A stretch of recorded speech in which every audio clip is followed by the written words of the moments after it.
Hey everybody, this is Brad from Johnson Small Engines, better known as the one-handed mechanic. If I can do it, you can too. Working on this is actually a giant vac, or you can call it a Scag. Giant vac actually did not make the 48-inch commercial walk behind. They actually put their name on it. So this is actually a 48-inch Scag lawnmower, and I'm going to show you how to put the transmission drive belt on today. This will even work on a 48-inch Gravely, 48-inch Exmark, 48-inch Ferris. I'm pretty sure a lot of these are all the same. This one does have the electric Pto clutch, which many of you out there may not have the electric Pto clutch, but it'll still give you a sense of how to put the transmission drive belt on. It's pretty much the same thing. So tools needed today. Okay, so from right to left, you're gonna need a torque wrench, just because you have to torque the electric clutch. A lot of you guys may not have the electric clutch, you don't have to worry about that. The 3/8 Allen head socket that I'm actually going to use for getting the clutch bolt out, and this is on a 1/2-inch drive. We're going to use an electric breaker for that. 3/8 ratchet, 3/8 extensions, a couple of them, 9/16 socket with 3/8 drive, 7/16 socket, 3/8 drive, a small flathead screwdriver, a large flathead screwdriver, 2 9/16 wrenches, and a 7/16 wrench. Okay, so let's get to it. Okay, so going underneath the machine, we have a few things we got to start with here. This has an electric Pto clutch. A lot of them don't have this, and you may not have to worry about this, but you're going to have a couple guides that have to come off around here. But this one here actually holds the clutch in place. But we're going to disconnect the belt from the front. We're going to show you that first. Then we do have to take off this clutch to put this trans belt on, and that's just an Allen head right there. And then we have to disconnect the wiring harness here. We also have to take out this with this is the wiring harness guide here that actually helps hold it up there. We got to take that down. So the first thing we're going to do is go around front. We're going to take this Pto belt off. Okay, so I'm going to take the cover off the front of this. And all the 48-inch walk behinds are going to be a little bit different. You may have bolts to take off, but you just have to get your cover up and off. And then you have to find, this is the Pto belt here, which is what goes underneath here, which we have to take off. And how this one works is, how it's tensioned is by this guy right here. And so we have to take those nuts off, and they're 9/16. Gonna use wrench on the inside to hold the one nut, and you're gonna loosen this other nut. And then we just loosen up the outside nut. You wanna take it all the way off. And then you just loosen up the inside nut. And that's gonna untension. Now, using the outside nut as a locking nut. And then once that's out, then you can push this in, which loosens up the belt and allows you to go behind the machine and take off the belt, which is right here. You can drop this down. All right, so that's out of the way. So now I'm going to get my Allen head. I got a 1/2-inch drive for that, and on an Allen head, I think it's a 3/8 Allen wrench or Allen head socket that you have to take this out. Now, before I take this out, I'm going to disconnect the electrical right here. All right, and you should be able to pull them apart. I'm going to actually pull it up through the frame here to make it easier for me to work on out of the machine. Just pull it apart like so. And then I do have to get the 7/16 on the top.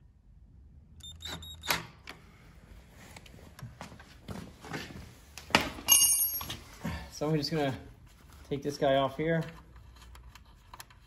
and then I'll drop down like so. Now the clutch has to come off, and if everything goes as planned, it should slide down. We'll see. 3/8 Allen head. And don't forget, when you put these back together again, that you have a torque spec for the clutch if you have an electric clutch.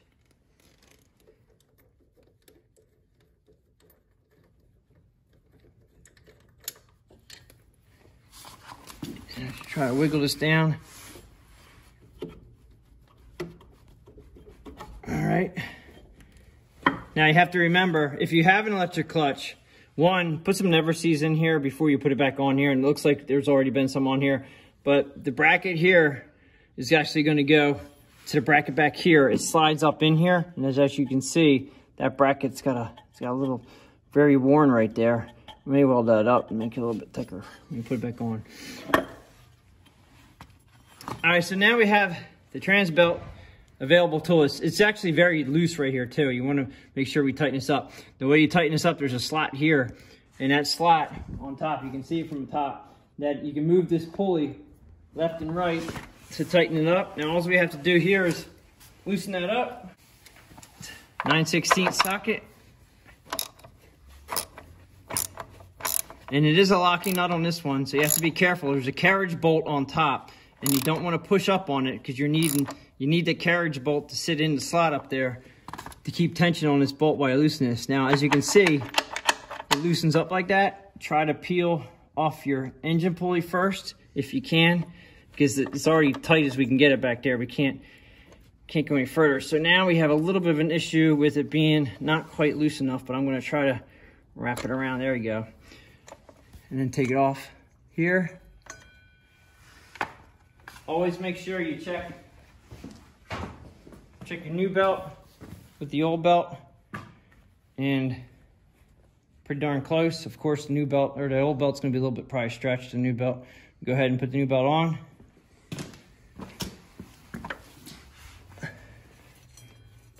On the outside, on the inside there. And this one is gonna be a little tighter because of the fact that it's a newer belt. And I'm gonna actually try to move the engine pulley around. Let's see here. I'm gonna just turn the engine, get it started. And what I'm gonna do is I'm gonna go up to the top and I'm gonna use the pull cord and see if I can get this thing to pull on. Just like that. So now I was able to get it to go on by turning the engine over. It was very tight right there. But now we have to move this in. You gotta move your idler pulley in as far as you can move it in. Get it as tight as you can get it by hand.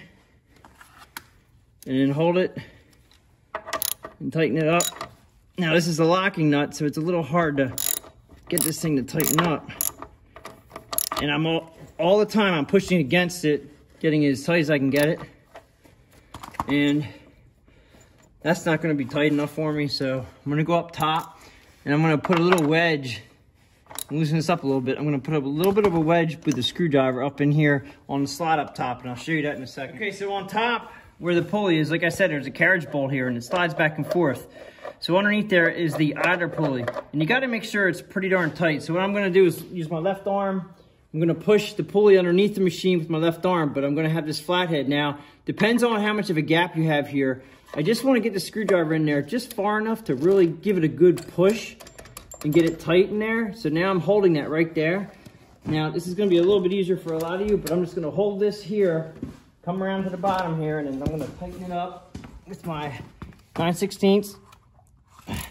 See how I got a lot tighter? While I'm holding up top, you just keep tightening that. And make sure it's nice and snug, okay?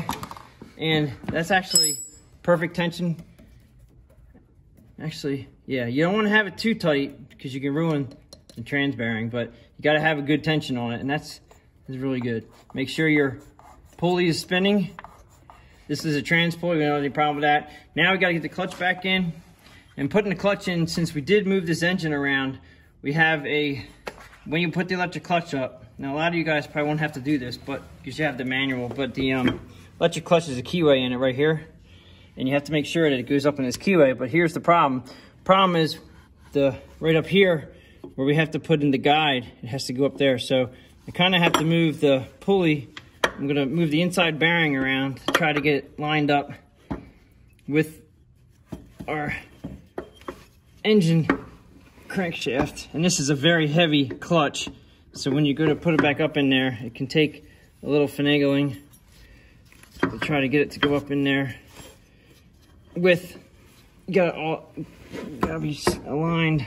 Oh, that was okay. So now, since we got it on there, we gotta find the guide on the other side.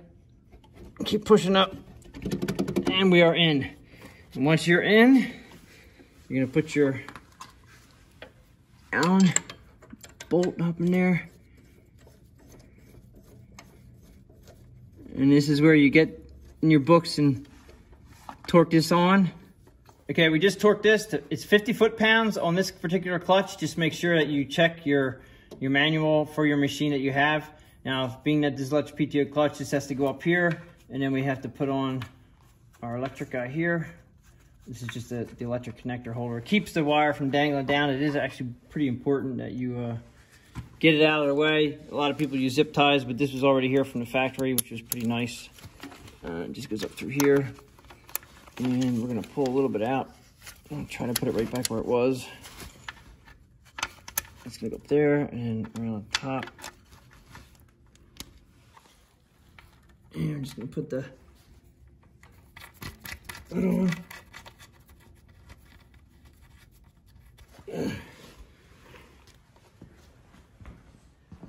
Get that tighten up real quick.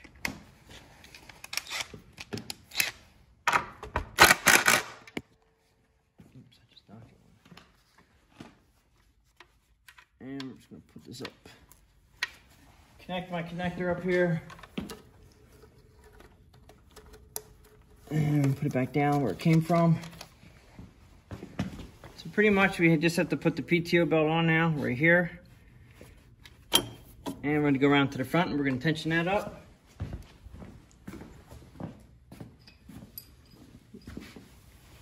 Just make sure your belt is on right here. You can see it dropped off the pulley down here. Make sure it's on there.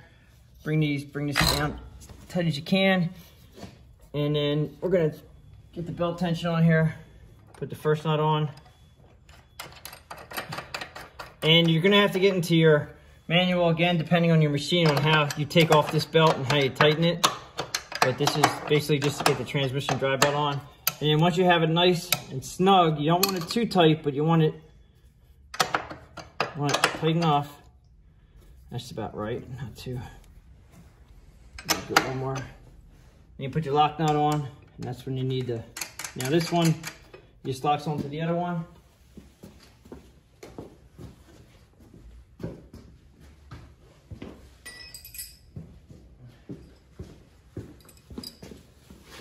Just gonna hold it with the one, tighten with the other. Nice and tight. Okay. Just come back around, make sure you have everything correct. So everything's looking good. We're ready to put it down on the ground and test run it. So that pretty much sums it up for putting the transmission drive belt on a giant vac slash Scag, as this is a Scag 48-inch commercial walk behind. If you have any questions or comments, please leave them below. As always, if you like my video, please give it a thumbs up, subscribe, tell your friends about my channel, and we'll catch you on the next. Okay, so now we're gonna start it up and see how this thing operates with the new trans belt.